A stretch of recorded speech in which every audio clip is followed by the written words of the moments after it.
Trucks are rolling. The Kentucky 201 just moments away from getting underway for the NASCAR Camping World Truck Series. Starting grid rolls across the top of the screen. Joey Coulter grabbed that top spot. Johnny Sauter will start on either the inside or outside. That's Joey Coulter's decision as to which line he wants to take.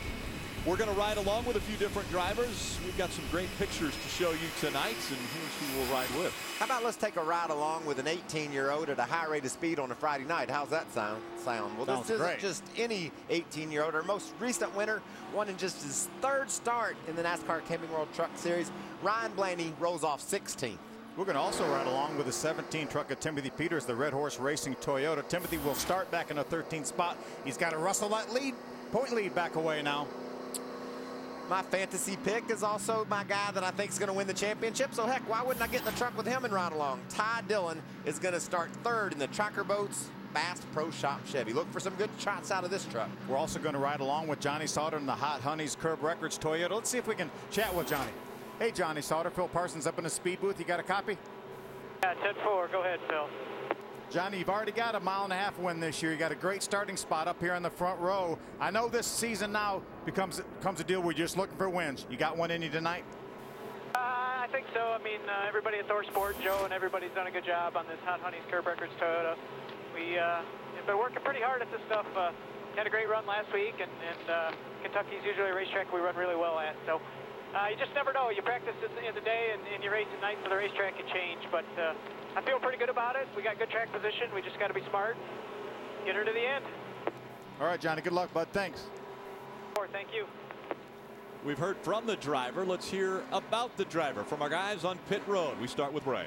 Well, Rick, thank you. You know, I wanted to talk about Johnny Sauter because when you look back at his numbers for this season, it's almost amazing. They have had horrible luck with that number 13 truck. And as Phil said, one win. But other than that, not much to talk about. But I want to look at the racetracks that are remaining on our schedule for the rest of this year. When you look at the tracks coming up, really good numbers for Johnny Sauter. A lot of tracks that he's won at. This particular track tonight, as he said, I think they've got a shot. But as we move further in the season, this 13 could rebound from what's been a horrible season so far. Hermie? Well, Ray, we were only at this Kentucky Speedway a couple of months ago, but they were on a different left side tire. NASCAR has brought a new tire here tonight. Why? They need more stability on the entry to the corners. This is the Dover left side tire, a racetrack. Because of the transitions into the corners, stability is an issue. So they brought the same left side tires from Dover here to Kentucky. Goodyear thinks more stability and more grip will lead to better racing. Now, one other small change, a little bit less stagger in the rear.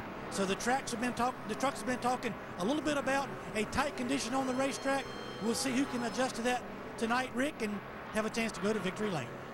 Thanks, Hermie. And will it be another first-time winner? We have seen, as Michael pointed out, 4 out of the last 5 races, a first-time winner has gone to victory lane as we look at this 1.5 miles and the statistics. You know, those corners banked at 14 degrees. Phil, I raced here in July in the Cup race. They fall out from underneath of you in a hurry. These trucks will be reaching 185, 90 miles an hour as they go down to the corner. And, man, they feel flat when you get there. And it's the shortest straightaways of any 1.5 miles we have. Our race analysis, 36 trucks starting. 134 laps, just over 201 miles. That means it's the longest corners then, right? That's right. Absolutely. You see the pit window, 52 to 57 laps. 2 sets of tires in the pits for these guys, plus the one on the truck. They want to stop about every 45 laps. We'll see if the cautions allow them to. Lights go out on the pace truck. That means next time by, the green flag will fly. Looks as though Joey Coulter is choosing the outside line. Good decision here, guys. I love that. The trucks have a tendency on the bottom of the racetrack to get really loose. I talked about the banking falling out from underneath of you as you approach the turns. When you're on the bottom, you got another guy on your outside. That just amplifies the problem. So I love the fact that Coulter picked the high side. I also love the fact that these guys can race 2 wide here at Kentucky. We'll see a lot of side-by-side action, a lot of options for these drivers when they get down to the corners. How do you pass somebody at this racetrack? As we're looking right now at the 4, a lot of smoke coming out the right side of that truck, out of the exhaust. Yeah, that's where the tailpipes come out, and that's certainly a sign that they've got something amiss in the valve train, I would guess. And heck, he hadn't even barely got that baby running and it's smoking. So I don't understand how that couldn't have been something they recognized during qualifying, but must have just cropped up. A tough break for Dakota Switch's teams here. Comes with Turner Motorsports, and it doesn't look like Doesn't look like it's starting out certainly very good. And it looks as though they've put the lights back on the pace truck, meaning that they're going to go around one more time. Historical season. We're talking about amazing stats for the whole season. 15 races, 12 different winners already. We tied the record of first-time winners last week when Ryan Blaney went to victory lane. Yeah, but we tied the record that was set 15 years ago or whatever. To me, this is really amazing that we've had, what, 88 different winners in this series. 70 or 80 different winners in this series here, and now we've 77 different winners we've had in this series, and now we've had 7 new ones here. Look at the list of people that have already won in the series, and we've got 7 new ones. And look at this record. Ryan Blaney, 18 years old in 8 months.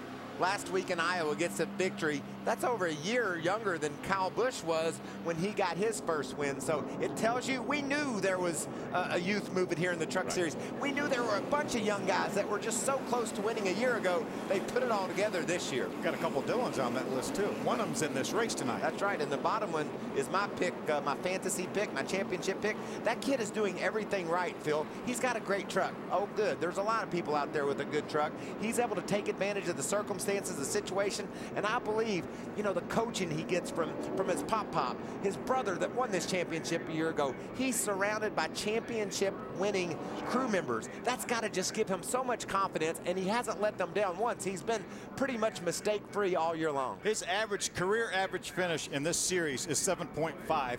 Best in the history of the series, Martin, Kyle Busch at 7.4. That's a pretty rare company up there. And remember 3 races ago at Bristol with just 2 laps to go, he was riding in the 4th spot. He could taste victory at Bristol. He was that close. Ran out of gas, finished 21st. That's the only time this young man has ever finished outside the top 20 in his Truck Series career. A couple of the guys in the field today on that list of all-time winners in the mile-and-a-half. And Kyle Busch has been the most successful on mile-and-a-half racetracks. Guys, I teed on it a little bit. Very close field here as far as qualifying. How do you get around someone here? You just use those grooves I talked about. Heck, you can run down on the bottom of the racetrack if someone's running in the middle. You can even get outside of them, up in the white there. There's grip up there, and these guys will be all over this racetrack. You can bet on it. And they're going to start slipping and sliding a little bit, too. Now, these things aren't going to drive like baby carriages. A new left side tire compound coming in to this race for the trucks from what they ran earlier this year. We'll see what difference that makes. The field 2x2 behind the 22 of Joey Coulter and the 13 of Johnny Sauter. Field coming into the quad oval. Green flag goes in the air. We're underway. Still inside there. Inside trying to crowd touching you. A little Inside bit. trying to crowd you. Trying to crowd you. Heard the spotter. Just let him know what all's going on out there. Look at Nelson Piquet already trying to find a 3rd groove, and we only made 1 turn so far. Side by side still for the lead. Now Joey Coulter moves in front of that 13 on the high side. Let's see if the momentum works for him through 3 and 4. Nice run through the early part of that corner. A lot of people down in the garage area talking about this 22 truck with Coulter as having not only a fast truck in qualifying, but in his long runs during practice this afternoon, one of the faster trucks there as well. So he's fast for a lap. It looks like he's going to be fast for a lot if you listen to the garage area.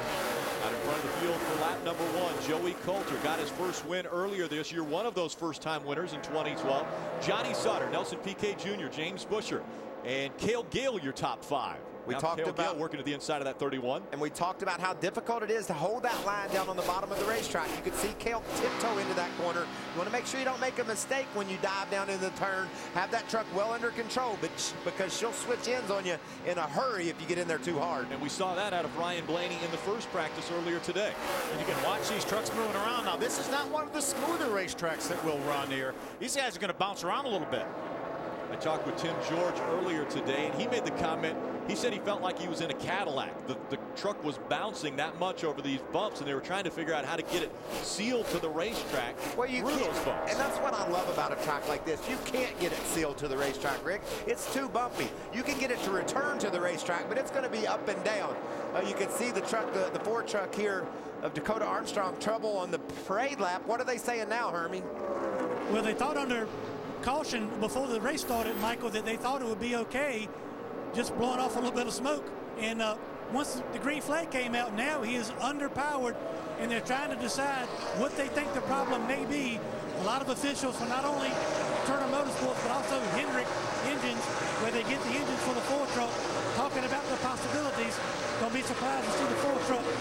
road very soon. And the problem with that is it's with that smoke, it doesn't sound like it's a plug wire or something like that, something easy to fix. Yeah, and what's wrong with it? It's probably down a cylinder, at least a half a cylinder. Something isn't right underneath the hood of that truck, and it'll eventually explain to the crew what's wrong with it. It'll probably break in a big way. Exactly. Turner Motorsports drivers racing for the 3rd spot. The 4th now as PK Jr. and Bush are running 4th and 5th. Battles all over this racetrack. 3 wide right there. There's your 3 wide duel Ryan Blaney between. moving to the outside, gets by both the 17 and the 88. We documented that Ryan Blaney had trouble in that first practice session, was making a mock qualifying run, got into the outside wall, brought a backup truck out. That's actually his Las Vegas primary truck here that he's running. Was a little bit tentative once he first got in that truck. By the end of practice, he was going again. Doesn't look tentative at all now either. All Sure 3 does. wide around the outside and grab that spot away. Riding along with Timothy Peters. What's that team saying down there, Ray? It was interesting, Rick, listening to him on the radio during practice today. Timothy Peters wanting to make a bigger adjustment on the truck than his crew chief Butch Hilton would let him. They said, we feel like the racetrack will be so different tonight, we don't want to go too far. But in practice today, he was really, really tight. He said, hopefully it'll be different in the racetrack. So far, no word from the driver on 17. Well, when he watched that 29 of Ryan Blaney drive around the outside of him 3 wide, he was probably thinking, I knew we should have made a bigger adjustment. He lost that spot to Blaney, but he was able to hold off Max Gresham. You see Max returning to the series, driving that A truck. Good run early for that young man. All these trucks are running inside the top 15. Field spreading out now as we see Parker Kligerman just in front of the 3. Ty Dillon, 2 of our points contenders. Ty Dillon coming in as your points leader. After troubles for Parker Kligerman a week ago in Iowa, he dropped down in the standings. You could see Dillon all the way off the racetrack on the bottom of the track. He went down below that yellow line trying to find some extra grip. We talked about the fact that you could run all the way up into the white. I don't think running down on the apron will work too well. I don't think so either. Out in front of the field, it's still the 22 of Joey Coulter. Won the pole in front now.